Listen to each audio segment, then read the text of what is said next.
Nas profundezas mais remotas do cosmos, onde a luz mal chega e o tempo parece congelado, o telescópio espacial James Webb continua a nos surpreender com imagens deslumbrantes e revelações impressionantes sobre os segredos do universo. No entanto, uma de suas mais recentes descobertas não apenas intrigou a comunidade científica, ela causou verdadeiro espanto. Astrônomos estão em choque, e até mesmo um ganhador do Prêmio Nobel decidiu se pronunciar com um alerta inquietante. O que o Webb encontrou na escuridão do espaço profundo? As respostas podem abalar tudo o que pensamos saber, e talvez nos confrontem com algo que ainda não estamos prontos para encarar. Junte-se a nós enquanto exploramos essa história incrível. Mas antes de começarmos, já deixa seu like, se inscreva no canal para não perder mais vídeos como esse. O vasto universo ao nosso redor. Nosso universo é considerado uma extensão ilimitada, cheia de estrelas, galáxias e muitas maravilhas desconhecidas. Os astrônomos definem o universo como a totalidade de tudo o que existe, incluindo toda a matéria, energia e as leis físicas que as governam. Embora isso possa parecer simples à primeira vista, cada nova observação revela complexidades que continuam a surpreender os cientistas. Durante grande parte da história humana, nosso lugar no cosmos parecia limitado ao que podíamos ver com nossos próprios olhos. Depois vieram os avanços econômicos e científicos, que produziram telescópios, satélites e outras ferramentas capazes de ampliar nossa visão mais profundamente pelo espaço. Hoje sabemos que a Terra orbita uma estrela que chamamos de Sol, que estamos em uma galáxia em forma de espiral chamada Via Láctea, e que além da nossa própria galáxia, existem inúmeras outras, cada uma repleta de bilhões ou até trilhões de estrelas. Mesmo assim, sabendo que esses números são incontáveis, nossa percepção dificilmente captura a real dimensão do universo. O termo universo observável se refere à parte do universo que podemos ver, considerando o limite imposto pela velocidade da luz. Ele abrange cerca de 92 bilhões de anos-luz de diâmetro, um número que tende a confundir nossa mente. 92 bilhões de anos-luz é apenas o limite do que nossos instrumentos podem enxergar. O universo muito provavelmente se estende para além desse horizonte. Um dos fatos da cosmologia, a ciência que estuda o espaço, é que olhar para objetos distantes é como olhar para trás no tempo. A luz leva um determinado período de tempo para atravessar longas distâncias, então uma galáxia como a vemos hoje no céu, na verdade, é como uma visão do passado, há bilhões de anos atrás. Essa qualidade de viagem no tempo é fundamental para entender como coisas como estrelas e galáxias se formaram. Observando uma ampla gama de distâncias, os astrônomos juntam uma linha do tempo aproximada dos eventos cósmicos. Eles procuram os sinais mais sutis das primeiras estrelas e galáxias para descobrir quais eram as características do cosmos logo após o início do universo. A teoria do Big Bang, que tem guiado o pensamento cosmológico há décadas, nos dá uma base para pensar como o universo pode ter se originado há aproximadamente 13,8 bilhões de anos atrás, quando ainda era extremamente quente e denso. Esta teoria diz que o próprio espaço se expandiu, espalhando matéria e radiação. À medida que esta mistura quente e densa resfriou, as partículas combinadas formaram átomos. Depois, os centros gravitacionais que se formaram ajudaram a reunir esses átomos nas estrelas e galáxias que vemos hoje.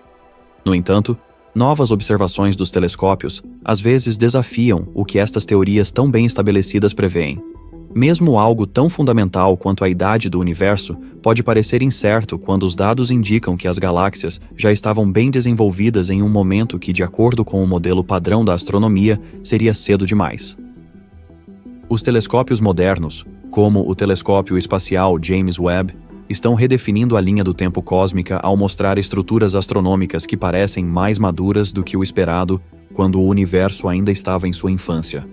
Os pesquisadores analisam esses resultados para compará-los com os modelos cosmológicos existentes, como o modelo Lambda-CDM, que relaciona a constante lambda, a energia escura e a matéria escura. Se as observações se desviarem muito das previsões, grandes revisões desse modelo podem ser necessárias. Essa possibilidade estimula debates entre astrofísicos sobre energia escura, matéria escura, a taxa de expansão do universo e como tudo isso se encaixa. Ao mesmo tempo, os cientistas devem considerar também como as distâncias cósmicas e a física da luz podem afetar o que vemos. Limitações naturais, como nossa incapacidade de detectar objetos mais escuros do que um certo limite, complicam os esforços para verificar ou descartar teorias facilmente. Mas nossa perseverança em refinar nossa tecnologia e ganhar mais conhecimento é impulsionada pela curiosidade. Queremos saber não apenas como o cosmos é, mas por que ele é assim. Se ele é realmente isotrópico e se a história do Big Bang está completa ou precisa ser reescrita. Telescópios e a luz que eles capturam. Descobrimos segredos cósmicos principalmente capturando luz. Telescópios são máquinas poderosas de coleta de luz que nos ajudam a analisar tudo, desde asteroides próximos até as fronteiras do universo observável. A ideia de um telescópio é bem direta: coletar mais luz do que o olho humano consegue e ampliá-la. Mas a tecnologia por trás dos telescópios modernos é tudo menos simples. Existem várias categorias, dependendo do comprimento de onda de interesse, como os telescópios ópticos, infravermelhos, de rádio, de raios-X e raios gama. Cada um revela uma parte específica da história do universo. Historicamente, o primeiro telescópio de Galileu mostrou aos humanos que Júpiter tinha luas e que Vênus tinha fases, trazendo a percepção de que a Terra não é o centro do universo. Séculos depois, grandes telescópios terrestres, como o Observatório W.M. Keck, no Havaí, e o VLT, localizado no Chile, passaram a usar espelhos que medem muitos metros de largura, coletando enormes quantidades de luz. Telescópios terrestres, no entanto, enfrentam problemas como a distorção atmosférica e a poluição luminosa. A óptica adaptativa pode corrigir isso em partes, mas muitos astrônomos do passado sonharam com telescópios que ficassem no próprio espaço, onde a atmosfera não pode borrar as imagens ou absorver comprimentos de onda importantes. O telescópio espacial Hubble, lançado em 1990, realizou esse sonho e revolucionou nossa visão da história cósmica. Ao operar acima da atmosfera da Terra, o Hubble capturou algumas das imagens mais icônicas da astronomia moderna. Suas observações de campo profundo mostraram milhares de galáxias no que antes parecia um pedaço vazio do céu. O Hubble também ajudou a refinar a constante de Hubble, a taxa de expansão cósmica e a mapear regiões de formação de estrelas em detalhes. Mas ele usou principalmente instrumentos ópticos e ultravioleta, que contam apenas parcialmente a história cósmica.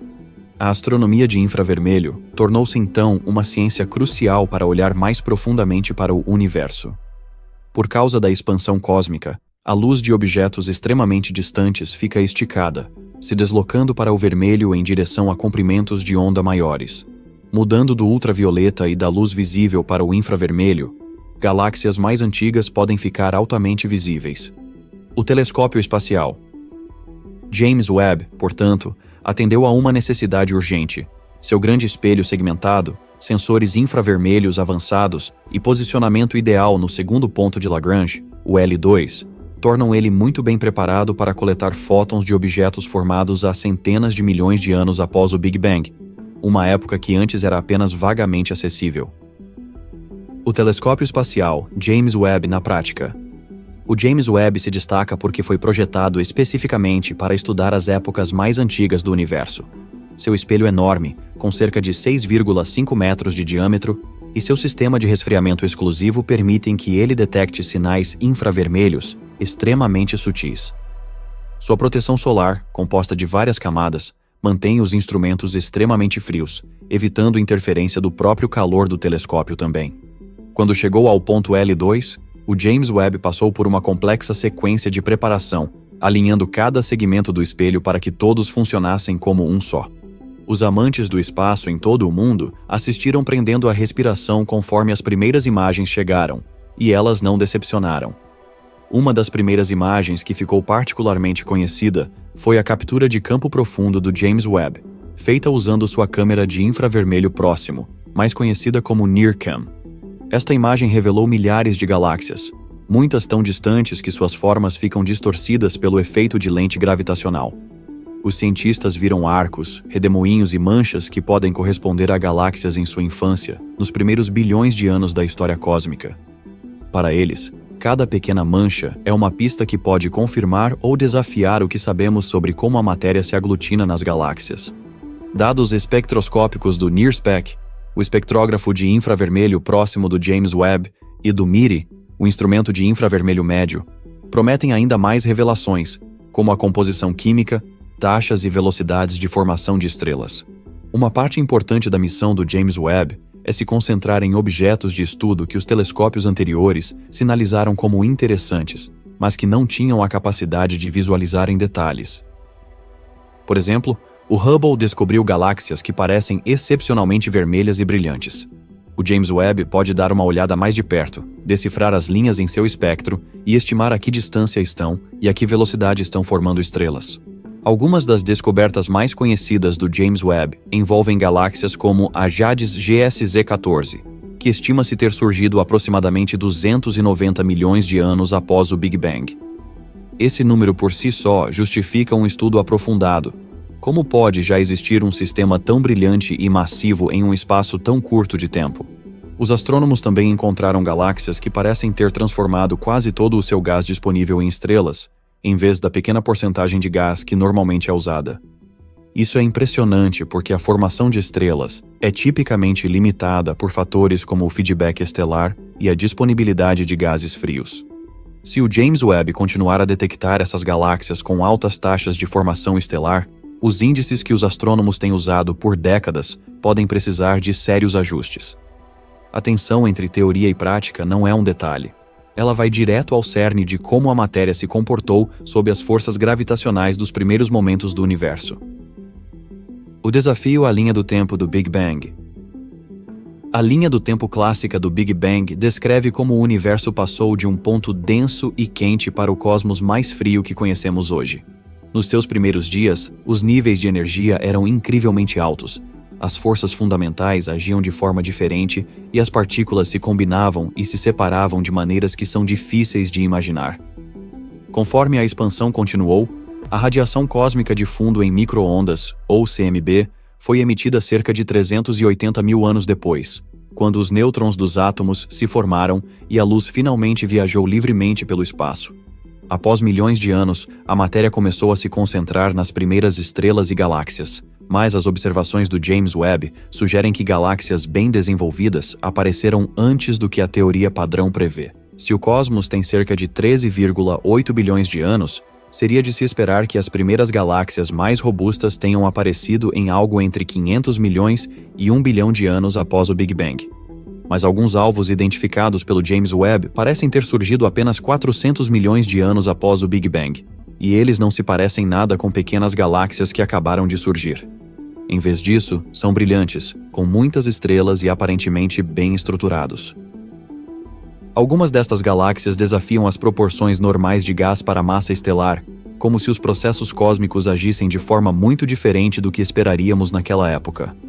A discrepância levou alguns cientistas a propor que o universo pode ser mais antigo do que pensamos, enquanto outros sugerem que a formação inicial de galáxias era mais eficiente do que os modelos atuais prevêem.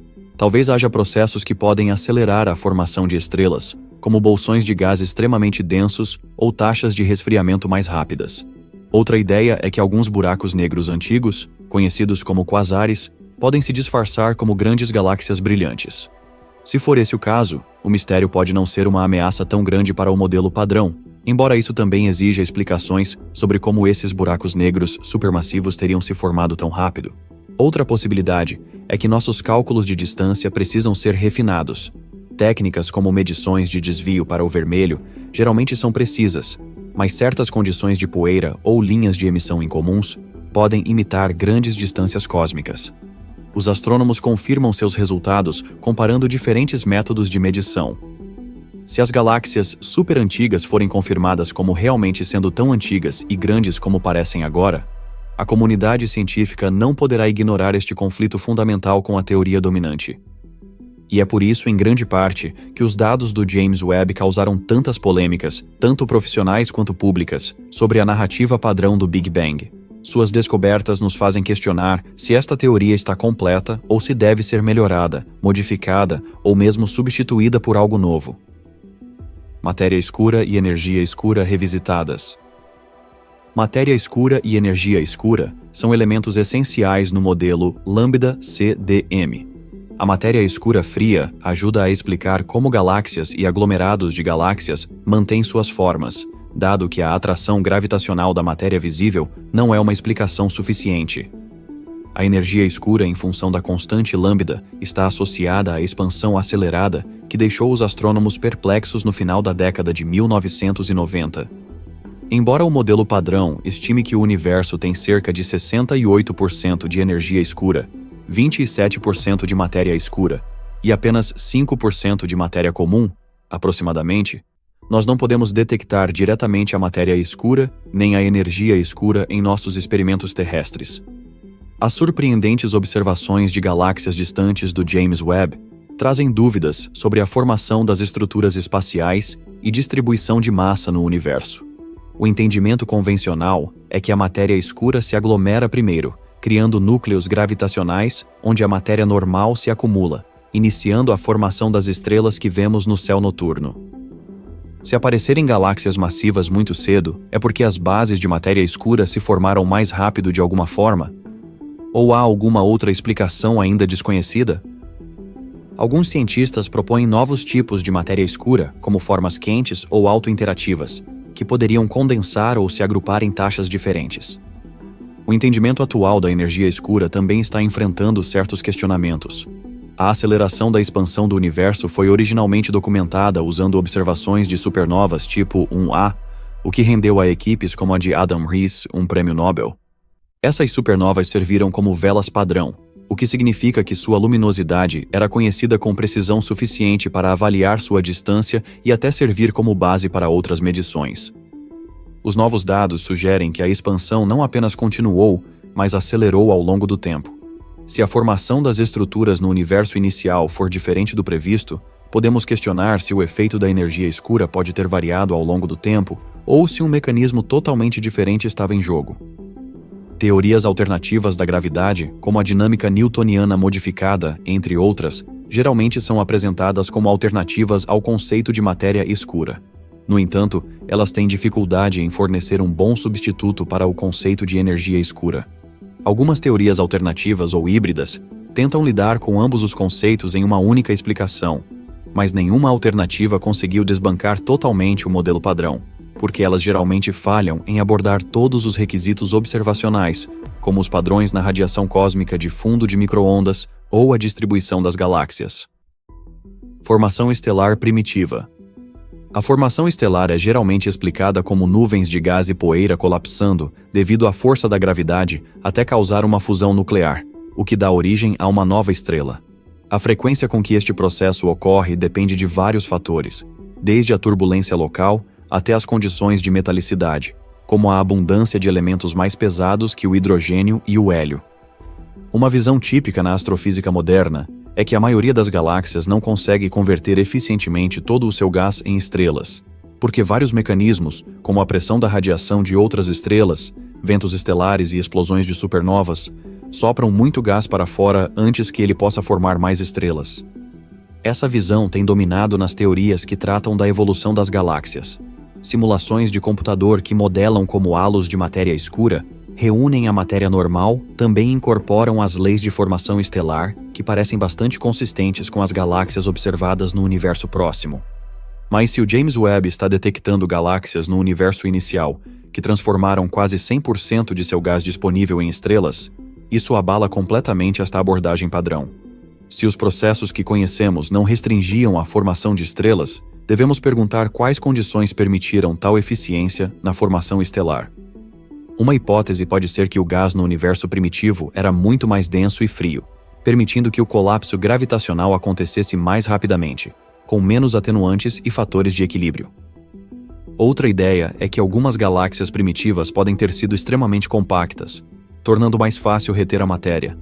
Além disso, podem ter existido fundos de radiação incomuns ou formas ocultas de reionização parcial que mudaram a facilidade com que o gás colapsava em certas épocas da história cósmica. Os cientistas também estão cientes de que algumas destas supostas galáxias podem, na verdade, ser outra coisa. Uma possibilidade é que um núcleo galáctico ativo, também chamado de quasar, ilumine uma região tão intensamente que parece ser uma galáxia carregada de estrelas. É por isso que o estudo espectroscópico é tão essencial. Este tipo de instrumento pode detectar linhas de emissão química específicas e assinaturas amplas que surgem da matéria girando em torno de um buraco negro supermassivo, o que é diferente de uma população de estrelas comuns. De qualquer forma, é uma emocionante oportunidade de fazer novas descobertas. Se esses objetos forem comprovadamente galáxias repletas de estrelas, então os livros didáticos de astrofísica precisarão de grandes atualizações. Se forem núcleos galácticos ativos que foram confundidos com galáxias primitivas, teremos descoberto mais sobre como os buracos negros se formam e se alimentam na infância do universo. Ambos os resultados adicionam mais peças a um quebra-cabeça que está longe de ser concluído. A tensão de Hubble e seu impacto mais amplo. A tensão de Hubble se refere às diferenças na medição da constante de Hubble, um valor que representa a velocidade com que o universo se expande. Supernovas em galáxias relativamente próximas costumam ter uma taxa de expansão maior, entre 73 e 75 km por segundo por megaparsec. Já as observações da radiação cósmica de fundo de micro-ondas, feitas por missões como a sonda Planck, estimam uma taxa de 67 a 69 km por segundo por megaparsec. As duas medições se tornaram mais precisas ao longo do tempo, mas a lacuna entre elas nunca fechou. Essa diferença não é pequena nem trivial. É um problema real se os dados de ambos os lados forem realmente precisos. Brian Schmidt, Saul Perlmutter e Adam Riess, que descobriram a aceleração do universo, ajudaram a refinar essas medições de supernovas. Enquanto isso, a sonda Planck reúne detalhes notáveis sobre a radiação cósmica de fundo em micro-ondas. Estudar o modelo cosmológico padrão e buscar explicar por que esses métodos de medição produzem resultados divergentes é bastante desafiador. Uma possibilidade é que haja uma nova física em jogo. Outra é que as calibrações ou suposições sobre as condições iniciais do universo estão erradas. A tensão de Hubble pode se conectar indiretamente com outras descobertas surpreendentes do James Webb. Se as galáxias se formaram mais rápido no universo inicial do que o esperado, isso poderia mudar certos parâmetros sobre a formação das estruturas espaciais, o que por sua vez poderia influenciar as distâncias cósmicas ou interpretações da expansão da matéria.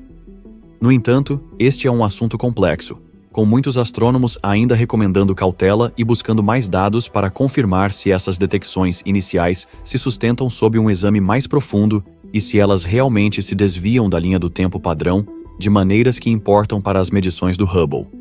Novas missões, como o telescópio espacial Nancy Grace Roman e o Euclid, da Agência Espacial Europeia, querem medir um grande número de galáxias e suas distâncias. Esses dados podem confirmar a tensão ou mostrar que ainda temos erros nas abordagens atuais. Se a tensão persistir, isso pode indicar que o modelo cosmológico padrão precisa ser repensado, assim como sua abordagem quanto à expansão do universo, a energia escura e a forma como a matéria se comporta. É por isso que muitos astrofísicos veem este momento como uma excelente oportunidade para fazer avanços. É semelhante a como dados inexplicáveis nos séculos passados levaram à aceitação de novas leis físicas.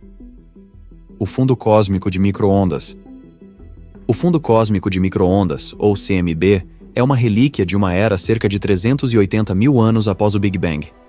Antes dessa época, o universo estava cheio de partículas carregadas que espalhavam os fótons. Uma vez que as temperaturas esfriaram o suficiente para que os elétrons se ligassem aos núcleos, formando os nêutrons dos átomos, os fótons passaram a viajar livremente. A radiação restante, agora esticada em comprimentos de micro-ondas pela expansão cósmica, basicamente chega até nós de todas as direções. Mapas do CMB, como os elaborados com os dados das sondas Wilkinson e Planck, mostram pequenas densidades acima e abaixo, flutuações de temperatura que representam as origens de futuras galáxias e vazios. A explicação atual é que as flutuações quânticas na época da expansão, um período de expansão extremamente rápida, foram ampliadas em escalas cósmicas, formando o padrão irregular que vemos no CMB. A distribuição e as dimensões dessas manchas permitem que os cientistas derivem parâmetros-chave, como a densidade da matéria e a taxa de expansão. É um feito notável que tantos aspectos do universo possam ser descobertos a partir de um brilho aparentemente simples, mas alguns pesquisadores interpretam anomalias no CMB como sinais de novas leis físicas ou fenômenos inesperados, como colisões entre as bolhas de um multiverso hipotético. O ponto frio, por exemplo, é uma região anormalmente grande, onde aparecem observações de temperaturas baixas. Observações sobre a geometria do universo e a isotropia em larga escala também influenciam nossa interpretação do CMB. Se o universo é realmente isotrópico em grande escala, isso simplifica a forma como lemos os dados do CMB. Mas se a isotropia for refutada, ou se certas direções se comportarem de forma inesperada, toda a abordagem atual para analisar o CMB pode precisar ser repensada. O James Webb não mede o CMB diretamente, mas ele oferece uma chance de vermos se as estruturas iniciais correspondem ao que indicam as previsões baseadas no nosso modelo atual do CMB. Se os resultados da sonda Planck disserem que a estrutura cósmica deve assumir uma certa forma após 500 milhões de anos, podemos verificar se o James Webb vê essa forma. Quaisquer discrepâncias podem ser atualizadas no modelo no qual essas previsões foram baseadas. Alguns veem essas comparações como conectar os pontos entre a era extremamente inicial do universo, a era do CMB, e o momento posterior, que o James Webb explora. Se muitos pontos não corresponderem, então sabemos que estão faltando muitas peças do quebra-cabeça, sejam novas partículas, novas expansões ou uma condição inicial diferente de como a matéria e a energia foram distribuídas. Repensando as origens cósmicas. A ideia de um período inicial de intensa expansão do universo, conhecido como a inflação, tem sido um elemento básico da cosmologia moderna desde a década de 1980. Esse conceito propôs resolver vários problemas, como o problema do horizonte, o problema da planicidade e a ausência de monópolos magnéticos. De acordo com a teoria da inflação, uma fração de segundo após o Big Bang, o universo inchou tremendamente. As flutuações quânticas durante esta fase inflacionária teriam sido as sementes gravitacionais para a formação das galáxias. No entanto, ainda há dúvidas sobre o que desencadeou a inflação, o que a encerrou e se a inflação cósmica é a única explicação. Alguns cientistas olham para os novos dados do James Webb ou para a atenção de Hubble como indícios de que o conceito de inflação pode precisar de modificações ou mesmo de uma explicação alternativa. Por exemplo, cosmologias cíclicas ou de salto sugerem que o universo pode passar por expansões e contrações repetidas. Outros propõem ideias alternativas da velocidade da luz e outros mecanismos que podem replicar os efeitos da inflação sem exigir um campo de inflação separado. Uma proposta ousada é que o universo pode não ter um começo definitivo, uma ideia que desafia a noção de um Big Bang único. Em vez disso, ela propõe que o Big Bang visível tenha sido um evento de transição em uma estrutura cósmica mais ampla. Esta interpretação surge de certas abordagens quânticas da gravidade, onde as leis clássicas do tempo e do espaço podem ser violadas em estados de energia extremamente alta. Se os dados do James Webb mostram galáxias que parecem mais antigas ou mais desenvolvidas do que o esperado, talvez os limites e restrições que foram estabelecidos pela ciência atual não estejam tão completos como se imaginava. Os ganhadores do Prêmio Nobel que mantiveram suas mentes abertas para possibilidades como estas, como Adam Rees e David Gross, estão propondo uma reavaliação dos princípios básicos da cosmologia. Eles enfatizam que cada crise também é uma chance de encontrar uma unidade mais profunda entre a teoria quântica e a física cósmica. Em particular, eles destacam que novos fenômenos só podem ser compreendidos se pudermos reunir mais dados sobre os momentos iniciais da história do universo e sobre a natureza fundamental da matéria. Vivemos um momento emocionante, onde a falta de respostas pode ser um sinal de que estamos à beira de uma nova descoberta que pode levar a uma unificação teórica renovadora. Descobertas quânticas e conexões entre partículas. Para entender melhor como foram os primeiros dias do nosso universo, precisamos descobrir como a mecânica quântica moldou o universo primitivo. Nos nossos laboratórios atuais, podemos fazer experimentos com aceleradores de partículas em estados de alta energia, embora as condições que somos capazes de induzir ainda ficam muito abaixo dos níveis energéticos que calcula-se terem ocorrido logo após o Big Bang. O Grande Colisor de Hadrons, ou LHC, da Organização Europeia para a Pesquisa Nuclear, induz a colisão entre prótons para observar novas partículas ou para confirmar teorias, como a do mecanismo de Higgs. Ao mesmo tempo, certos instrumentos tentam detectar a matéria escura através de diferentes meios de dispersão. Esses experimentos podem ajudar a conectar o microcosmo da física de partículas ao macrocosmo da expansão cósmica. David Gross é um dos muitos teóricos que veem na dimensão quântica a chave para resolver estes mistérios. Seu trabalho sobre a liberdade assintótica explica como os quarks, dentro de prótons e nêutrons, se comportam em estados de alta energia. Estes estados foram críticos para o universo primitivo. Naquela época, poderíamos imaginar uma sopa de quarks que precisava esfriar antes que prótons e nêutrons pudessem se formar. Se algo naquela época mudasse as partículas fundamentais, ou se novas partículas existissem, isso poderia produzir impressões observacionais que podemos detectar na distribuição das galáxias ou no fundo cósmico de micro-ondas. A teoria das cordas propõe que o que vemos como partículas são, na verdade, pequenas cordas vibrantes em espaços de dimensões superiores. Essa perspectiva pode unificar as teorias da gravidade com a física quântica, algo nunca alcançado pela teoria da relatividade geral de Einstein. Mas as previsões da teoria das cordas tendem a lidar com estados de energia tão altos que os testes diretos são muito difíceis de realizar. O universo primitivo era muito concentrado em alta energia e resquícios de outras dimensões, ou ressonâncias de cordas, podem estar escondidos em anomalias no fundo de micro-ondas ou na formação de estruturas cósmicas daquele período. Até mesmo a noção de singularidades, como a que a teoria do Big Bang sugere, poderia desaparecer em uma abordagem de gravidade quântica total. Em vez disso, poderíamos ter estados de conexão, ou expansões cíclicas que eliminam a necessidade de determinar um ponto inicial. Se os dados do James Webb, junto com outras observações do CMB, entrarem em um conflito sério com a abordagem convencional, mais e mais pesquisadores podem passar a usar modelos de gravidade quântica que explicam melhor a formação do cosmos antigo. É claro que cada nova camada de teoria também deve fazer previsões testáveis, se não permanece meramente especulativa. A interação entre dados e teoria é essencial para distinguir ideias válidas de simples suposições, enxergando além dos limites atuais. O universo observável é limitado pela distância que a luz viajou desde o Big Bang. Ele tem cerca de 92 bilhões de anos-luz de diâmetro, mas não podemos ver o que existe além disso. Basicamente, a expansão cósmica pode mover regiões para longe de nós mais rápido do que a luz, tornando impossível que nossa visão as alcance. Mas isso traz outra questão. Será que o universo tem um fim? A cosmologia moderna diz que o espaço pode ser infinito, o que significa que não há limite físico, apenas regiões cuja luz nunca nos alcançará.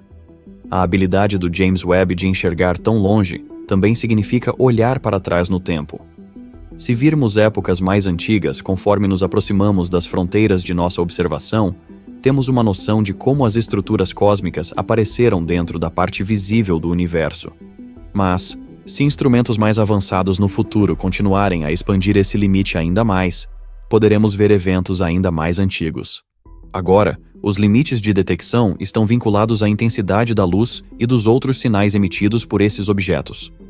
As galáxias que estão além de um certo nível de desvio para o vermelho podem ter um brilho fraco demais, até mesmo para o James Webb captar.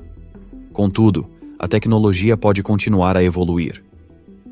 Existe também a ideia de que a forma ou geometria do universo pode se tornar importante em distâncias extremas. Muitos modelos padrão tratam o espaço como completamente plano, sem grandes curvaturas, o que é consistente com os dados do CMB. Mas não podemos confirmar nada que esteja além deste horizonte. Alguns também especulam sobre grandes vazios, ou bolhas, que podem ter diferentes taxas de expansão ou densidade. Mas será que certas anomalias nas medições locais refletem um ambiente cósmico maior que falhamos em detectar? A isotropia é conveniente, mas será que é totalmente precisa? Além disso, a ideia de um multiverso ganhou força em certos cantos da física teórica. Se a inflação ocorrer, ela pode continuar em outras regiões, gerando incontáveis bolhas universos. Colisões entre essas bolhas podem até deixar marcas sutis no CMB ou nas estruturas cósmicas. No entanto, embora seja uma ideia intrigante, ainda precisamos encontrar uma prova definitiva. Os novos dados do James Webb podem despertar um interesse renovado na detecção de padrões tênues ou anomalias que a cosmologia padrão do universo único não consegue explicar. Obrigado por assistir a outro episódio. Enquanto você ainda está aqui, lembre-se de clicar no vídeo na sua tela para receber mais conteúdo de qualidade.